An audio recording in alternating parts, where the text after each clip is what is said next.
আসসালামু আলাইকুম রহমতুল্লাহ। অবশ্যই আপনারা আমার হেডলাইন দেখে বুঝতে পারছেন কি বিষয়ের উপর একটু লাইভে আসলাম। সবাই এখন নামাজ পড়ে রমজানের দিন ঘুমিয়ে যাবে, এখন হয়তো সবাই মসজিদ থেকে বের হয়েছে। তবে আমাদের এই কক্সবাজারের একটি পর্যটক নগরী, আমাদের কাছে বার্ন কোনো হাসপাতাল নাই। এটি খুব দুঃখজনক একটি বিষয়। কক্সবাজার জনবহুল এলাকা, এটি পর্যটক নগরী, সারা বিশ্ব থেকে পর্যটকরা কক্সবাজারে ভ্রমণ করতে আসে, অথচ আমাদের একটি অগ্নিদগ্ধে আঘাতপ্রাপ্ত হওয়ার পর একটি বার্ন হাসপাতাল আমাদের নাই।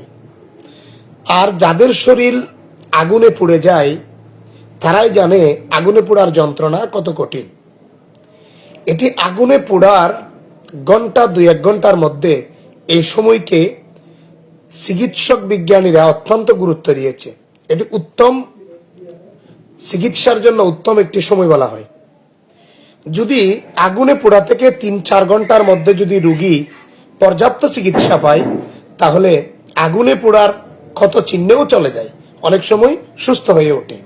আর মানুষ যখন আগুনে দগ্ধ হয়, অগ্নিদগ্ধের যন্ত্রণা এটা খুব কঠিন। এটা অনেকের ব্রেন নষ্ট হয়ে যায়, শারীরিক অবস্থার গঠন সবকিছু নষ্ট হয়ে যায়, আর্থিক দুর্বলতায় পড়ে যায়, এবং যারা অগ্নিদগ্ধে হয়ে যায় তারা একেবারে মাতাল হয়ে যায়, তাদের ব্রেন ঠিক থাকে না। বিশেষ করে এটির সম্মুখীন আমার পরিবার হয়েছে। আমার পরিবারের আমার এক ভাগিনা বিগত 3 বছর আগে, আমার ভাগিনা মোহাম্মদ জুহেব ঢাকা আইইউবিটি ইউনিভার্সিটিতে পড়াশোনা করে কক্সবাজারের ইনানিতে গ্রামের বাড়িতেই এসির একটা জিনিস সে আগুনে পুড়া দিয়ে দিছে, যে এটা হয়তো নষ্ট জিনিস পুড়ে ফেলি। হঠাৎ করে সেটা আগুনে লেগে হুট করে একটা আগুনে বিশাল আওয়াজ করে, তার পুরো শরীরে আগুন হয়ে যায়। এই আগুনে পোড়া থেকে আমার বাগিনাকে ঢাকা নেওয়া পর্যন্ত হয়তো বিমানে ঢাকা নেওয়া হয়েছিল। যদিও বা আল্লাহর রহমত তাকে বিমানে ঢাকা নেওয়া না হতো, তাহলে আমরা বুঝতাম যে তাকে আমরা আর ফিরে পেতাম না। যখন ঢাকা একমাত্র বার্ন হাসপাতাল, যেটা শেখ হাসিনা হাসপাতাল নামে পরিচিত, এই শেখ হাসিনা হাসপাতাল ইন্টারন্যাশনাল ইনস্টিটিউট হাসপাতাল যেটি, সেটাতে ভর্তি করানোর 3 থেকে 4 ঘন্টা পরে সে মাতাল হয়ে যায়।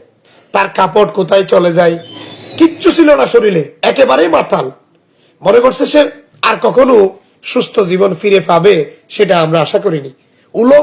সম্পূর্ণ উলঙ্গ, কাপড় রাখে না, মাতাল। কাকে কি বলতেছে, কাকে কি মন্দ কথা বলতেছে সে কিচ্ছুই জানে না। অবিকল একটা রাস্তার পাগল যে, সেরকম হয়ে গেছে।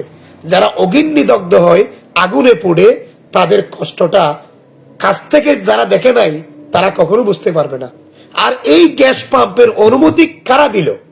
একটি জনবহুল এলাকা, একটি পর্যটক নগরী, যেখানে বার্ন একটি হাসপাতাল নাই, হাসপাতালের সুব্যবস্থা নাই। যেই সরকার আসুক না কেন এদেশে, কক্সবাজার একটা হাসপাতাল, সুসজ্জিত একটা হাসপাতালের ব্যবস্থা করেনি। আগুনে পুড়লে আমাদের নিতে হয় চট্টগ্রামে, আমাদের নিতে হয় ঢাকায় নিতে নিতে মানুষটা অর্ধ মাতাল হয়ে যায়। তার পুরো শরীরে জ্বালা যন্ত্রণা শুরু করতে করতে সুস্থভাবে জীবন বাঁচানো কঠিন হয়ে যায়। গতকালকে আমাদের বড় ভাই শাহিদ মোহাম্মদ রাসেল, সাংবাদিক শাহিদ মোহাম্মদ রাসেল বলেছে, আমি ওনার লেখাটা পুরাই পড়লাম, এই কক্সবাজারে এ পর্যন্ত এখনো গ্যাস পাম্পের অনুমতি দেওয়ার মতো স্থান কক্সবাজারে তৈরি হয়নি। এখানে কে অনুমতি দিল? এ দায়ভার কে নেবে? আজকে হয়তো 17 জন আঘাতপ্রাপ্ত হয়েছে, 2 দিন আন্দোলন হবে, পেপার পত্রিকায় আসবে, 3-4 দিন এটা নিয়ে হইচই হবে, কিন্তু ঠিক 4 থেকে 5 দিন পরে এটা নিয়ে আর কোনো কথা হবে না, পত্রিকার লেখা সামনে আসবে না, টেলিভিশনের কোনো কথা আলোচনা এই নিয়ে আর চলবে না। যাদের টাকা আছে, এই গ্যাস পাম্প করার অর্থ যাদের আছে, তারা অর্থ দিয়ে সবকিছু নিভিয়ে ফেলবে, আর কিছু সামনে আসবে না। এই কথাটি মূলত সাংবাদিক শাহিন মোহাম্মদ রাসেল গতকালকে ওনার ফেসবুক পেজে, ওনার নিজস্ব ফেসবুকে উনি লিখেছে খুব গুরুত্বপূর্ণ কথা। আজকে আমরা হইচই করলাম, আমিও লাইভে এসে কথা বললাম, আরো 10 জনে কথা বললো, টেলিভিশনে এটা নিয়ে নিউজ হলো, পত্রিকার কাটিং আসলো, কিন্তু সুব্যবস্থা তো হলো না। তা আমরা বলবো এই রাষ্ট্রযন্ত্র যারা রাষ্ট্র চালায়, যারা ক্ষমতায় এই রাষ্ট্র পরিচালনা করে, তাদের একবার কি চিন্তা করা উচিত নয়? আমরা সমালোচনা করতে পারি, আমরা আমাদের স্থান থেকে স্বাধীন নাগরিক হিসেবে, একটি রাষ্ট্রের সচেতন নাগরিক এবং সংবাদকর্মী হিসেবে আমরা এগুলা জাতির সামনে তুলে ধরতেছি, যাতে করে সরকারের নজরে আসে। সরকারের নজরে আসলে কক্সবাজারে যাতে একটা সুসজ্জিত একটি বার্ন হাসপাতাল যাতে করা হয়।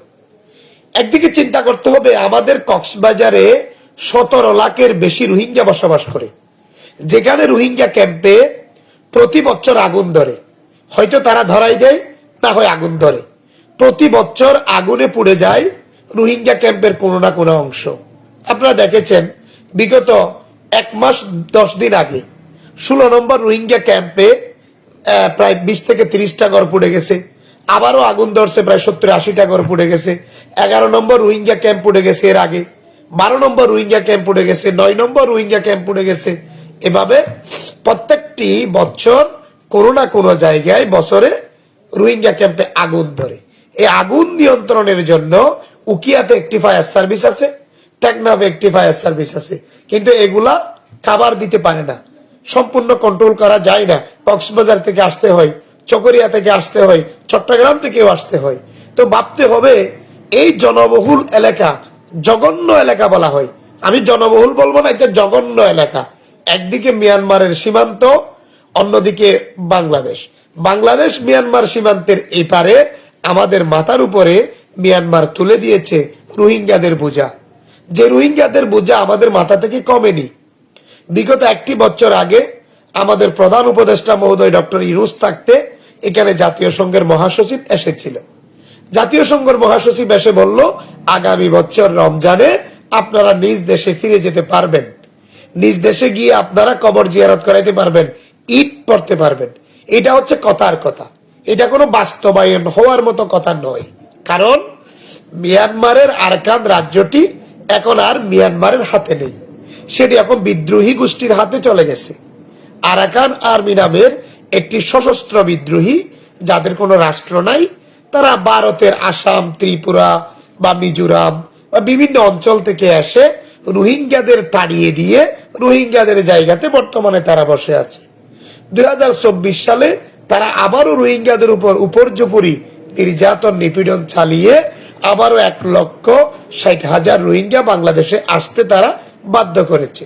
রোহিঙ্গারা চলে আসছে, এতগুলা রোহিঙ্গা পূজা, আমাদের এই বোঝা আমাদের উকিয়া টেকনাফের মাথার উপর রয়েছে। এটা হচ্ছে একটা আন্তর্জাতিক ইস্যু। এই রোহিঙ্গা ইস্যু কোনো উকিয়া টেকনাফের ইস্যু নয়, এটি পুরোটা আন্তর্জাতিক একটি ইস্যু। যে রোহিঙ্গা ইস্যু দিয়ে একটি 140টির বেশি এনজিও আইএনজিও আমাদের দেশে কাজ করে। এই এনজিওতে বিশেষ করে WFP, ইউনিচিয়ার, IMO, ব্রাক, বিভিন্ন এনজিও তাদেরকে খাদ্য সহায়তা দিচ্ছে, খাদ্য বস্ত্র দিচ্ছে। তাদের বাসস্থানগুলা ওই সৌদি আরবের মিনার টাবুর মতো ছোট্ট ছোট্ট আকারে তারা এখানে বসবাস করে। কিন্তু তাদেরও তো একটা রাষ্ট্র আছে, তারা তো একটি রাষ্ট্রে জন্মগ্রহণ করেছে, তাদেরও তো একদিন ফিরে যেতে হবে। এক পুকুরের পানি দিয়ে অপর পুকুর তো ভরানো যাবে না, তারা তো আমাদের এই দেশে হজম হবে না। আবাদুল আবাদ কি তারা আমাদের দেশের থেকে যাবে? তাদের অধিকার নিয়ে কি তারা দেশে ফিরে যেতে পারবে না? তাদের ফিরে যেতে হবে।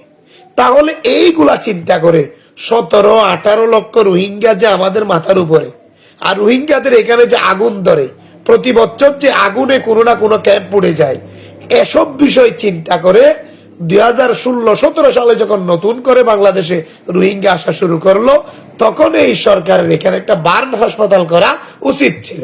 আমরা মনে করি হয়তো বিগত সরকারের আমলে, এর আগের সরকারের আমলে যারা 17 বছর দেশ শাসন করেছে, আওয়ামী লীগ সরকারের 17 বছর বা 16 বছর যারা দেশ শাসন করেছে, তারাও একটি বার্ন হাসপাতাল করে যায়নি। এটা চরম ভুল হয়েছে। আমরা আমাদের স্থান থেকে বলবো, এই কক্সবাজার পর্যটক নগরীতে একটি বার্ন হাসপাতাল অত্যন্ত জরুরি। আমরা এখান থেকে শেখ হাসিনা ইন্টারন্যাশনাল হাসপাতাল বা বার্ন হাসপাতালে যেতে যেতে আমাদের অর্ধেক শরীর পুড়ে যাবে। 60-70% শরীর যখন পুড়ে যাবে, এই মানুষ তার সুস্থভাবে বাসায় ফিরতে পারবে না। যখন সে অগ্নিদগ্ধ হবে, তার ব্রেন নষ্ট হয়ে